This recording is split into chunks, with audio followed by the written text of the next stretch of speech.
여러분의 모든 결박 푸셔서 자유케 되고 감사와 기쁨과 은혜가 충만하기를 주님의 이름으로 축원드립니다.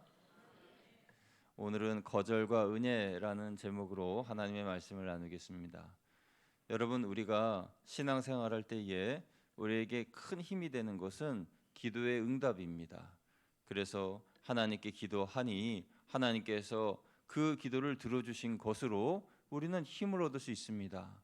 자녀를 위하여서 기도했는데 하나님께서 자녀의 기도를 응답하여 주시고, 질병으로 인하여서 어려워 하나님께 기도했는데 하나님께서 그 기도도 응답해 주시고, 그리고 물질이나 또 진로나 취업이나 이직이나 그런 여러 가지 기도의 제목을 가지고 하나님께 간구하였더니 하나님이 응답해 주셨을 때에 그것이 내 안에 간증이 되고 내 신앙의 힘이 되어서 더 기도를 열심히 하고 싶은 마음도 생기고 더 힘있게 믿음 생활을 하는 그런 우리들의 모습임을 보게 됩니다. 그런데 우리의 신앙을 힘들게 하는 것 또한 기도 응답입니다. 그래서 하나님께 기도하였는데 기도가 응답되지 않고 하나님의 거절하심을 경험하게 되면은, 그러면 우리가 낙심에 빠지게 되고 또 신앙의 슬럼프에 빠지기도 하고, 하나님이 나를 미워하시나, 하나님이 나를 싫어하시나, 왜 응답해 주지 않으실까 하는 그런 생각을 하게 됩니다. 그러니까 이 기도의 응답이라고 하는 것은 우리에게 있어서 참 중요한 일입니다. 매 순간 모든 기도가 다 응답되면 너무 좋겠지만은, 그러나 사실 응답되는 기도보다 응답되지 않는 기도가 더 많은 것 같은 느낌이 우리들이 가지고 있는 그런 생각들인 것이죠. 그러면 우리는 생각해 봅니다. 왜 응답되지 않을까? 왜 하나님께서 우리의 기도를 거절하실까? 거기에 대해서 오늘은 우리가 한번 생각해 보기를 원하는 것입니다.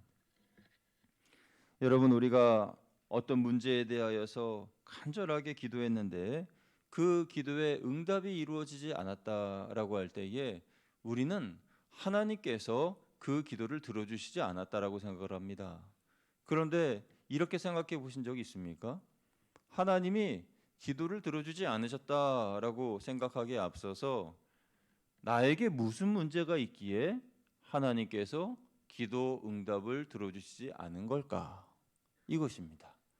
그러니까 그 문제에 대한 그 주체를 하나님께 두는 것이 아니라 나에게 두는 것이죠. 왜 내가 응답을 받지 못했을까? 나의 기도에는 어떤 잘못이 있었으며 어떤 하나님의 마음을 흡족하게 하지 못하는 그런 부분이 있었을까? 여기에 대해서 우리가 생각해 보고자 하는 것입니다. 예를 들어서 하나님께서 거절하실 수밖에 없는 그런 기도, 그것은 이런 것들입니다.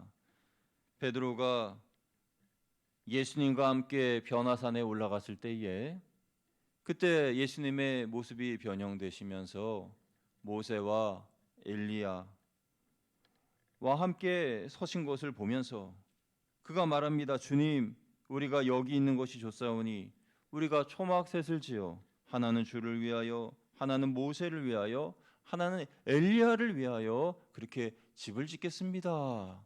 그리고 여기서 사시지요. 그렇게 예수님에게 말한 거예요. 이 내용이 누가복음 9장 33절에 기록되었는데, 그때 그 말씀을 보면은 그때 베드로는 너무 무서워서 자기가 무슨 말을 하는지 알지 못하더라라고 기록되어 있어요. 그러니까 그때 예수님이 빛과 같이 변형되시고 그리고 모세와 엘리야가 함께 있는 모습을 보면서 너무 두려워가지고 자기가 얘기했는데 그 말이 도대체 무슨 말인지 자기도 모르면서 그렇게 얘기한 겁니다.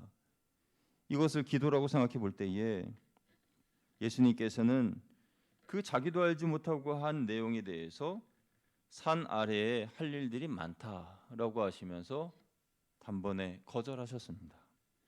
다른 예로는 야고보와 요한이 예수님의 옆자리에 앉고 싶어서 어머니에게 예수님께 청탁을 해달라 이렇게 부탁을 한 겁니다.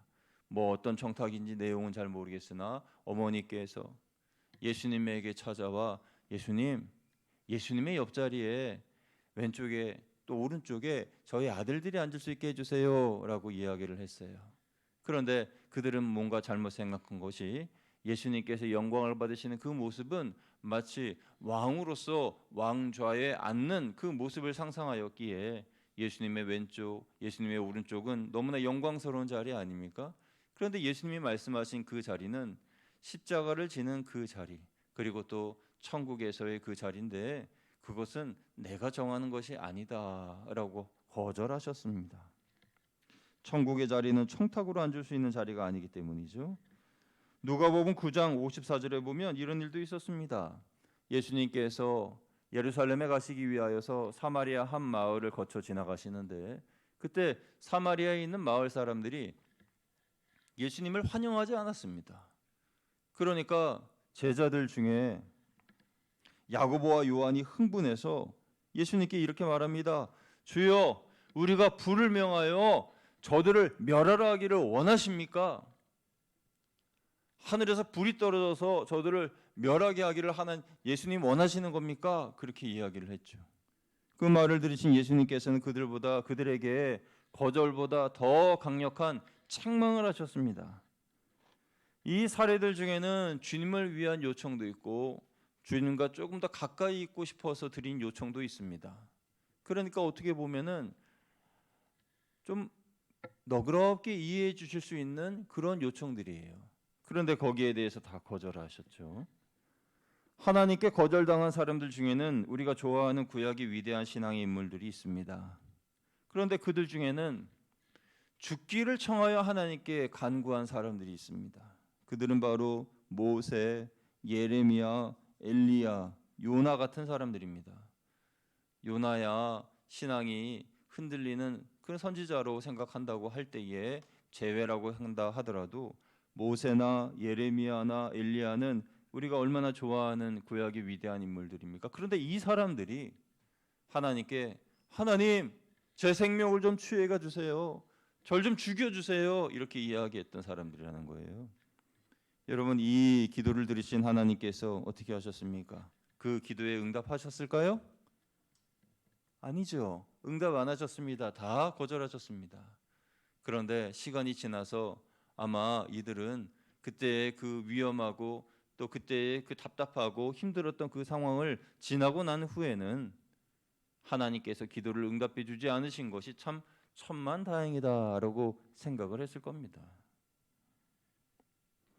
여러분 하나님이 우리의 기도를 거절하실 때는 거절하실 수밖에 없는 이유가 있는 것입니다. 자신의 생명을 취해달라고 기도하는데 하나님이 들어주실 리가 없습니다. 주님의 이름으로 하늘에서 불이 떨어지게 하여 주옵소서 하고 간구하는데 하나님이 들어주실 리가 없습니다. 만일 하나님께서 우리의 기도를 무조건 다 들어주신다면 큰 문제가 일어날 겁니다. 우리는 이기적인 존재라 내가 구하는 그 기도의 내용에 반대편에 서 있는 사람들도 있어요.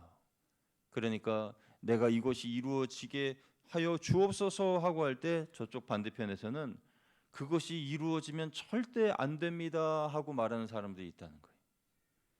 그러니까 내가 내 소원대로 하나님의 권능을 가져다가 하나님께서 내 바람대로 다 이루어 주신다면 나에게는 축복이지만 저 사람에게는 재앙이 될 수가 있어요. 그러니까 우리가 모두 기도하는 내용이 다 응답되어진다는 것은 하나님의 섭리에 맞지가 않는 겁니다. 또 다른 사람들에게 재앙이 될 수가 있는 거죠. 그러나 오늘 본문의 바울의 경우에는 조금 이해가 되지 않아요. 바울은 자신이 겪는 심각한 질병에 대해서 하나님께 간구했습니다. 그는 자신에게 있는 그 질병을 육체의 가시라고 했고 사탄의 사자라고 했습니다. 얼마나 자신을 괴롭히고 고통스러웠는지 그렇게까지 이름을 지은 것이죠. 사도 바울은 그 질병이 떠나가게 하기 위해서 3번 작전 기도를 했습니다. 그 작전 기도의 내용이 어떤 것인지 정확하게 기록되어 있지는 않지만은 아마도 예수님처럼 금식하면서 40일간이나 열심히 기도하지 않았겠어요? 목숨을 건 기도를 드렸지 않겠습니까? 그것도 3번이나 그렇게 했는데 하나님께서 그때마다 다 거절하셨습니다. 그런데 하나님께서 거절하신 이유는 그 질병으로 말미암아 바울을 겸손하게 하시기 위해서 거절하셨다는 거예요.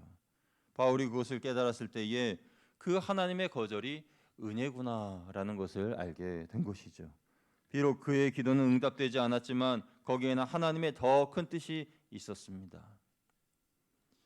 우리가 기도할 때에도 우리의 기도가 하나님의 뜻과 하나님의 나라와 또 하나님이 바라시는 계획과 어긋난다면 하나님은 우리의 기도를 응답하지 않으실 겁니다. 내가 비록 절박하여 하나님께 드린 기도를 할지라도 하나님은 듣지 않으신다는 거죠. 여러분 중에 혹시 하나님께 드린 기도가 거절당하여 마음이 상해 계신 분 계십니까? 그래서 내가 소원하고 바라던 것들이 이루어지지 않아서 답답하고 힘드신 분 계십니까? 그렇다 하더라도 감사하시기 바랍니다.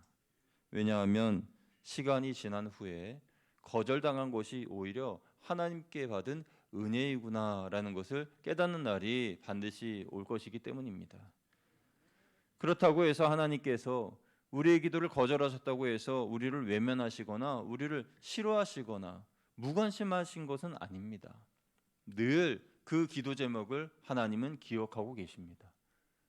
그러면 하나님께서 그 기억하시는 바 하나님의 때가 되면 하나님의 뜻대로 그 기도의 제목이 내가 원하는 모양이든지 아니면 다른 모양이든지 하나님의 뜻대로 이루어 주신다는 것을 우리는 믿어야 합니다.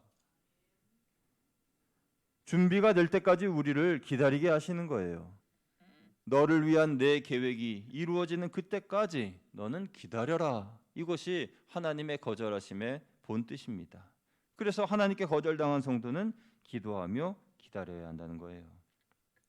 하나님이 나에게 좋은 것을 주실 것을 기대하면서 말이죠. 아브라함은 자녀에 대한 약속을 받은 후에 이삭이 태어나기까지 25년의 시간을 기다렸습니다. 그래서 그의 나이 99세가 되어야 소원이 이루어진 것이죠. 출애굽한 후에 광야에서 이스라엘 백성들은 40년의 시간을 보내고 가나안에 들어갈 수가 있었습니다. 요셉은 술 맡은 관원의 꿈을 해몽해 준 후에 2년을 더 감옥에 있었습니다. 아마 당시에 요셉은 내가 이 사람의 꿈을 해석해 주고 이 사람이 다시 복직되어서 왕 앞에 가면은 그러면 나를 빨리 풀어주겠지라고 생각했을지도 몰라요. 그런데 2년이라는 시간이 지난 이유는 바로라는 왕이 꿈을 꾸고 그 꿈을 해석해 줄 사람이 없어서 찾아다니는 그때가 2년 후 하나님의 계획의 때와 요셉이 감옥 안에서 2년 동안 있어야 하는 그때가 딱 맞아떨어지는 그때까지 요셉은 감옥에 있었어야 했다는 것이에요. 그것은 하나님이 계획하신 시간과 그의 시간이 조율되는 시간이었습니다. 다윗은 그의 생애 안에 성전을 짓고 싶어 했지만 하나님께 거절당했습니다. 그러나 하나님을 향한 사랑이 열심인 다윗은 그 아들 솔로몬이 지을 건축 자재와 또 인부를 여러 곳에서 이미 준비해 놓았습니다. 그리고 마침내 솔로몬 때에 성전이 건축이 되죠. 여러분, 이 모습들을 보면서 하나님께서는 하나님의 때에 우리의 기도를 응답해 주실 뿐 우리의 기도를 외면하거나 거절하거나 버리거나 하시는 것은 아니라는 거예요. 단지 인내를 요구하시는 겁니다. 여러분, 지금 우리는 너무도 빠른 시대에 살고 있습니다. 놀라운 정보의 시대를 살아가고 있어요. 그래서 궁금한 것 있으면은 스마트폰으로 검색만 하면 그러면 어떤 그 사람이 누군지 어떤 일이 있었는지 그 장소가 어딘지 그것을 다 한눈에 알아볼 수가 있습니다. 그렇게 빠른 시대를 우리가 살아가고 있는데 우리는 컴퓨터가 켜지는 시간도 잘 못 기다리고 핸드폰이 바르게 부팅되는 그 시간도 기다리기가 좀 힘들어하고 그 단 몇 초간의 시간을 잘 참지 못하는 우리들의 모습임을 보게 됩니다. 그래서인지 하나님의 응답에 대해서도 기다리라고 하면 많이 힘들어합니다. 그래서 현대인들에게 우리 믿음의 성도들에게 필요한 영적 성품이 있다면 그것은 바로 인내심입니다. 인내심을 가지고 우리는 기다릴 줄 알아야 된다는 거예요. 하나님께서 나에게 놀랍고 큰 은혜를 베풀어 주실 것이라는 믿음을 가지고 우리는 잘 기다려야 됩니다. 서두르지 말고 빨리빨리 재촉하지 말고 우리가 하나님의 스케줄에 맞추어야 하는 겁니다. 하나님은 우리의 스케줄에 맞춰주지 않으십니다. 하나님의 스케줄에 우리를 맞추라고 말씀하십니다. 근데 하나님은 너무나 여유로우신 분이신 것 같아요. 하나님은 시간의 제약을 받지 않으시지 않습니까? 영원하신 하나님의 그 시간표에 우리가 들어가야 되는데 그 하나님의 시간은 너무 크고 놀랍고 광활하셔서 그래서 그 시간에 내가 맞추기가 힘듭니다. 그래서 하나님께서 나에게 맞춰 주시는데 그런데 그것조차도 우리는 잘 기다리지 못하죠. 그래서 우리는 생각해 보아야 됩니다. 어떻게 하면 하나님의 시간표에 내 시간표를 잘 맞출 수 있을까? 하나님의 스케줄에 내 스케줄을 잘 맞출 수 있을까?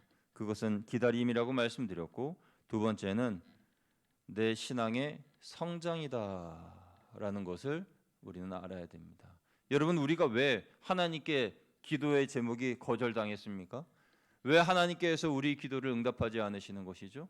앞서 예화로 말씀드린 그 성경의 여러 인물들, 야고보와 요한이 하늘에서 불이 떨어지게 할까요?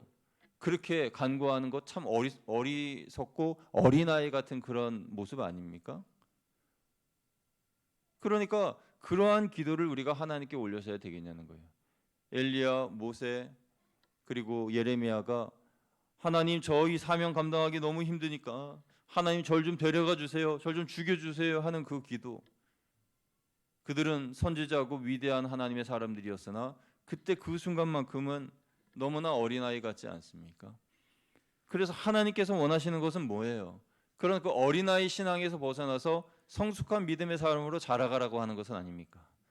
그러니까 성숙한 믿음의 성도가 되면 그러면 기도의 응답에 더 가까이 나아갈 수 있고 하나님의 스케줄에 더 가까이 다가갈 수가 있다는 것이죠. 왜냐하면 우리가 하나님의 스케줄을 볼 수 있는 그런 영적 분별력이 생기기 때문에 그래서 거기에 맞춰서 우리가 기도할 수 있는 것 아니겠습니까? 그렇기 때문에 우리는 더 이상 하나님께 거절당하지 않기 위해서라도 내 신앙을 성장시켜야 됩니다. 우리에게 기다림의 시간을 주시는 이유도 신앙이 더 성장하게 하시기 원해서입니다. 하나님의 관심은 우리의 변화에 있습니다. 우리는 얼마나 더 많은 것을 가질까 소유에 관심이 많지만 그러나 하나님은 그런 소유보다도 변화에 관심이 많습니다. 그래서 저와 여러분이 변화되어져 가는 그런 과정을 보기를 원하시고 우리 교회가 변화되어져 가는 성장하는 성숙되어져 가는 그런 모습을 보기를 원하시는 거예요. 얼마나 많은 것을 가지고 있는지, 얼마나 많은 재정이 있는지, 얼마나 많은 인적 인프라가 있는지 이런 것들이 아니라 얼마나 한 영혼 한 영혼이 성장하고 변화하고 성숙하기를 바라는 교회인가 그것을 하나님께서 주목하여 보고 계신다는 거죠. 여러분은 생각하시기에 스스로 점점 더 성숙한 모습으로 변화되고 계십니까? 지난해에 비해서 올해는 얼마나 더 많이 변하기를 원하십니까? 신앙 성장에 대한 구체적인 계획이 세워졌습니까? 그리고 지금 이 순간도 내가 성장하고 있음이 느껴지십니까? 하나님은 우리의 신앙 성장을 위해서 거절하시기도 하고 기다리시기도 합니다. 그런데 나의 신앙의 성장을 위한 것 말고도 하나님께서 거절하시는 것이 있습니다. 그것은 복음을 위해서 거절하실 때가 있습니다. 이것을 이해하지 못하면 우리는 하나님의 거절하심을 이해하지 못하고 왜 하나님이 나한테만 이러시나라고 생각할 수 있고 하나님을 원망할 수도 있어요. 그래서 복음을 위해서 거절하시는 그 이유를 우리가 알아야 됩니다. 복음을 위해서 거절하신 대표적인 사례는 예수님의 겟세마네 기도입니다. 예수님이 겟세마네 동산에서 무릎을 꿇으시고 아버지여 원하시거든 이 잔을 내게서 옮기시옵소서 하고 간절하게 기도하셨습니다. 그때의 그 기도는 이 역사상 지구의 역사상 온 인류의 역사상 가장 간절하게 기도한 기도였을 겁니다. 땀방울이 핏방울이 될 정도로 간절하게 기도하신 예수님의 그 기도를 하나님은 외면하셨습니다. 왜 외면하셨을까요? 저와 여러분의 구원을 위해서 예수님은 십자가를 지셔야만 했기 때문에 그 기도를 외면하신 겁니다. 그러나 하나님께서 예수님의 기도를 외면하셨다고 해서 예수님 자체를 외면하신 것은 아니었어요. 예수님께 그 상황을 이겨낼 수 있는 힘을 주셨고 그 상황을 이겨낼 수 있는 천국의 소망과 또 믿음을 주셨기 때문이죠. 그래서 예수님은 그 기도의 말미에 그러나 나의 원대로 마시옵고 아버지의 원대로 하옵소서 하고 하나님께 기도할 수가 있었던 것이죠. 결국 하나님의 거절하심 뒤에 예수님께서 십자가에 달려 죽으심으로 그 보혈로 우리들이 살아나게 되는 역사가 있습니다. 십자가의 보혈로 인간의 모든 고통과 죽음의 문제가 해결되었습니다. 예수님의 보혈로 인간의 모든 저주가 풀렸습니다. 이 복음을 위해서 하나님은 예수님의 기도를 거절하신 겁니다. 하나님의 독생자이신 예수님조차도 십자가의 죽음에 대해 받아들이기 어려워 잔을 옮겨달라고 기도하셨는데 예수님의 죽음을 주위에 있는 사람들, 제자들과 함께하였던 사람들이 어떻게 이해할 수가 있었겠어요? 나중에 성령을 받고 난 후에 복음을 위하여서 하나님께서 예수님의 기도를 거절하신 것이구나라는 것을 알게 된 것입니다. 이러한 일들은 한 가정에도 일어날 수 있습니다. 하나님께서 사랑하시는 어떤 한 가정을 보시고 그 가정의 모든 식구들이 다 예수님을 믿게 하기 위해서 가장 믿음 좋은 누구 한 사람에게 질병이라는 것을 허락하셔서 그래서 그 질병으로 인하여 온 가족이 함께 기도하고 눈물 흘리고 하나님께 부르짖어 그 가정의 모든 식구들이 복음화될 수 있는 것이죠. 그래서 다 예수님을 믿는 사람이 되는 것입니다. 작년에 2월 달 2월 20 며칠이었는데 전에 문교부 장관인가요? 그때 당시에는 고 이호령 교수님의 그런 돌아가신 그런 날짜가 한 1년 정도 지났습니다. 2022년 2월에 돌아가셨으니까 한 2년 1년 딱 지난 거예요. 그런데 그 가정을 보면 참 눈물 나죠. 그 스토리가 너무 안타깝지 않습니까? 제가 이호령 교수님을 직접 뵙거나 또 친분이 있는 것은 아니지만은 그러나 지성에서 영성으로라는 책을 읽어 보면은 그 관의 모든 이야기들이 다 기록되어 있잖아요. 그래서 2007년에 자기가 세례를 받고 10년 후에 2017년에 그 책을 써서 발간하게 되는데 그 책 내용에 보면은 자신이 어떻게 회심하게 됐는지 그리고 자신의 딸 목사님이 어떻게 돌아가시게 됐는지 자신을 어떻게 전도를 했는지 거기에 대한 내용이 쭉 기록되어 있지 않습니까? 그 내용 한 구절 한 구절을 너무나 뭉클하고 가슴 아프고 눈물 나고 그런 내용들이죠. 그러니까 그 이호령 교수님의 그 가정을 예를 들어 보면은 그 딸이 이 시력을 잃게 돼서 망막이 손상되고 시력을 잃게 돼서 하나님 앞에 간절하게 기도한 거죠. 하나님, 정말 하나님께서 계시다면 저희 딸의 눈을 낫게 해주십시오 했더니 7개월 후에 하나님께서 낫게 해주셨어요. 그런데 안타깝게도 또 암에 걸리고 또 여러 가지 그 삶의 우여곡절 여러분 다 잘 아시지 않습니까? 그래서 그런 아들을 그 딸이 자신의 아들 이호령 교수님의 손자가 먼저 세상을 떠나면서 그런 고통 가운데에 딸이 하나님께로 온전히 자기를 드리고 마음 먹고 목사가 되고 그러면서 아버지보다 10년 먼저 세상을 떠나는 그런 모습들.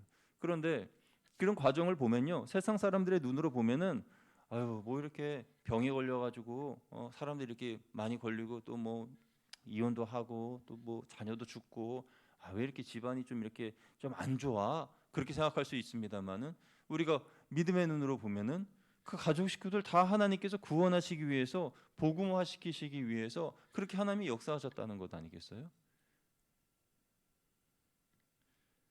그러니까 하나님의 이 거절하심, 복음을 위하여서 거절하신 이 일들이 한 가정에도 일어나게 되는 것입니다. 어떤 기도는 정말 하나님이 기뻐하실 것 같은 기도라고 생각해서 구했는데 응답되지 않았어요. 그러면 우리는 생각해 보아야 돼요. 하나님을 위하여서 드린 기도인데 분명히 이 기도가 응답되면 하나님도 기뻐하실 일이고 교회도 좋고 그리고 교회 성도님들도 기뻐하실 그런 제목인데 왜 하나님이 거절하시나? 그러면 생각해 보아야 됩니다. 복음이 빠지진 않았을까? 그 기도 가운데 복음이라는 것이 빠지지 않았나? 아무리 하나님이 기뻐하실 만한 기도 제목이라도 복음이 빠진다면 하나님은 거절하십니다. 하나님이 오늘 본문의 바울의 기도를 거절하신 것도 궁극적으로는 복음 때문입니다. 바울이 자만하지 않고 온전히 복음을 전하는 사도로서 살아가기 위하여서 하나님께서 육체의 가시를 주신 것이기 때문이죠. 그것을 깨달은 바울이 7절에서 이렇게 고백합니다. 우리 7절 말씀 다시 한번 같이 읽어보겠습니다. 시작. 여러 계시를 받은 것이 지극히 크므로 너무 자만하지 않게 하시려고 내 육체의 가시 곧 사탄의 사자를 주셨으니 이는 나를 쳐서 너무 자만하지 않게 하려 하심이라. 아멘. 만약에 바울에게 육체의 가시가 없었다면 그는 자만함으로 온전히 복음을 전하지 못했을 수도 있습니다. 그만큼 바울은 대단한 사람이었기 때문이죠. 만약에 하나님께서 저와 여러분에게 고난 없이 영광만 주신다면 우리는 어떻게 될까요? 고난이 없는 영광. 그러면 우리는 자만하게 될 것입니다. 내가 받은 모든 축복이 내가 잘했기 때문이라고 생각하게 될 것입니다. 그런 마음으로는 온전한 복음을 전할 수가 없는 것입니다. 그러므로 하나님의 거절하심의 이유를 깨달은 바울처럼 우리도 깨달아야 됩니다. 나보다 복음이 먼저라는 것을 깨달아야 되고 내가 당하는 지금의 이 고난은 하나님이 나를 성장시키시려는 도구라는 것을 깨달아야 되고 지금 잘 참고 기다리면 결국 축복과 은혜로 내게 돌아온다는 것을 우리는 깨달아야 됩니다. 바울은 고난이라는 과정을 통해서 복음으로 사는 법을 알게 되었습니다. 사랑하는 우리 고향교회 성도 여러분, 우리도 바울처럼 복음으로 사는 법을 깨닫게 되시기를 주님의 이름으로 축원드립니다. 복음으로 사는 방법을 어떻게 깨달았나요? 9절에서 그는 이렇게 고백합니다. 9절 같이 읽어보겠습니다. 시작. 나에게 이르시기를 내 은혜가 내게 족하도다. 이는 내 능력이 약한 데서 온전하여짐이라 하신지라. 그러므로 도리어 크게 기뻐함으로 나의 여러 약한 것들에 대하여 자랑하리니 이는 그리스도의 능력이 내게 머물게 하려 함이라. 아멘. 하나님께 작정하여 3번이나 간절하게 기도하였는데 그때 그 응답의 하나님의 음성은 내 은혜가 내게 족하니라. 내 은혜가 내게 족하니라. 또 하나 더 말씀하셨습니다. 이는 내 능력이 약한 데서 온전하여 짐이라. 내 능력이 하나님의 능력이 너가 약할 그때에 온전하여 짐이라.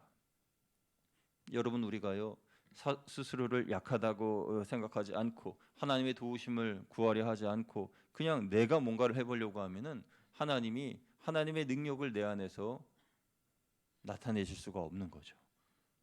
그러니까 내가 약하고 내가 부족하고 나는 할 수 없고 그래서 하나님 도와주세요 하고 기도할 때에 그때가 내가 제일 하나님의 능력으로 강한 그때라는 것입니다. 바울은 육체의 가시로 인한 고통이 사라지게 해달라고 기도했지만 하나님께서는 내 은혜가 내게 족하다. 이는 내 능력이 약한 데서 온전하심이라 이렇게 말씀하셨죠. 이런 영적 비밀을 깨달은 사도 바울은 10절에서 이렇게 말씀합니다. 우리 10절 말씀 같이 읽어봅니다. 시작. 그러므로 내가 그리스도를 위하여 약한 것들과 능력과 궁핍과 박해와 공고를 기뻐하노니 이는 내가 약한 그때에 강함이라. 아멘. 내가 약한 그때가 강함이라. 할렐루야. 내가 약할 때, 내가 거절당했을 때, 내가 지금 기다리고 있는 순간일 때 그때가 강한 때다. 하나님께서 나를 사용하실 충분한 준비가 되어 있는 때다라는 것을 우리가 믿어야 합니다. 이것이 바울의 자랑이었고 바울의 힘이었고 주님이 주시는 능력이었습니다. 바울은 기도에 대한 응답보다도 나의 연약함을 통해서 나타나는 하나님의 능력을 더 자랑했습니다. 그러니까 나의 기도의 응답 그것을 위하여서 살아가는 그런 성도보다도 그런 것과 상관없이 하나님이 나의 연약한 이 육체를 통해서 역사하시는 것을 기뻐하는 그 성도가 더 성숙한 성도임을 알 수가 있는 거예요. 여러분 하나님의 응답을 기다리시는 분 계십니까? 육신의 약함으로부터 빨리 벗어나기를 원하시는 분 계십니까? 나의 부족한 부분 물질적인 부분이나 또 영적인 부분이나 마음이나 공허한 부분 모든 것들이 채워지고 해결되기를 원하는 분들 계십니까? 그러면 복음으로 사십시오. 복음으로 사실 때 잘 기다리시고 그리고 성장을 위해서 여러분의 시간과 여러분의 힘을 투자하기를 게을리하지 마시기 바랍니다. 그래서 우리는 끊임없이 성장하기 위해서 나 자신을 체근해야 되고 그리고 변화하기 위해서 믿음으로 나아가야 되는 겁니다. 주님이 허락하신 그 영광의 순간은 아직 내게 임하지 않았습니다. 그러나 반드시 저와 여러분에게 임하게 될 것입니다. 그래서 지금 이 시간을 우리는 잘 살아야 돼요.